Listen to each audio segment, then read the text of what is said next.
Pan India లెవెల్లో cult fan ఫాలోయింగ్ని సంపాదించుకున్న అతి తక్కువ మంది హీరోయిన్స్లో ఒకరు సమంత. ఏం మాయ చేసావే అనే సినిమాతో మొదలైన ఆమె కెరీర్ ఇప్పుడు ఏ రేంజ్కి వెళ్ళిందో మన కళ్ళారా చూస్తూనే ఉన్నాం. అయితే రీసెంట్గా ఆమెకు చెన్నైలో బిహైండ్ వుడ్స్ అవార్డుల వేడుకలో 2010వ సంవత్సరం నుంచి ఎన్నో స్ఫూర్తిదాయకమైన పాత్రలు పోషిస్తూ ఈ రేంజ్కి వచ్చినందుకు గాను K. Balachander hall of fame అవార్డుతో సత్కరించారు. ఈ సందర్భంగా సమంత తన తమిళ అభిమానులను ఉద్దేశిస్తూ చేసిన ఎమోషనల్ కామెంట్స్ ఇప్పుడు సోషల్ మీడియాలో బాగా వైరల్ అవుతున్నాయి.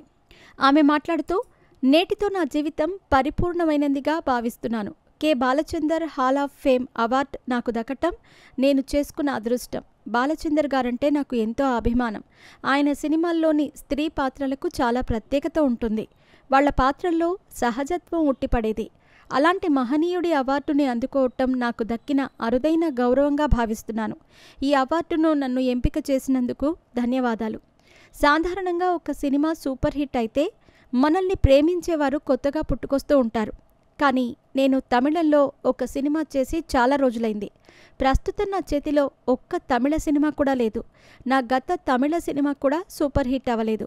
అయినప్పటికీ నాపై తమిళ ప్రజలు ఇంత అభిమానం చూపిస్తున్నారు. ఇది నేను జీవితాంతం మర్చిపోలేను. నేను ఈరోజు ఈ స్థాయిలో ఉన్నానంటే అందుకు కారణం మీరే. మీరు లేకపోతే నేను లేను అంటూ ఆమె చాలా ఎమోషనల్ అయ్యింది. సమంత తమిళనాడుకు చెందిన అమ్మాయే, కానీ తెలుగులోనే ఈమెకు అత్యధిక సూపర్ హిట్స్ ఉన్నాయి. తమిళ ఆడియన్స్ కంటే ఈమెను తెలుగు ఆడియన్స్ ఎక్కువగా ఇష్టపడతారు. కానీ అటు తమిళంలో కానీ ఇటు తెలుగులో కానీ సమంతకి ఉన్నంత క్రేజ్ మిగిలిన హీరోయిన్స్కి లేదు అనటంలో ఎలాంటి అతిశయోక్తి లేదు. ఒకప్పుడు ఇలాంటి రేంజ్ త్రిషకి ఉండేది. ఇప్పుడు ఆమె స్థానంలో సమంత ఉంది.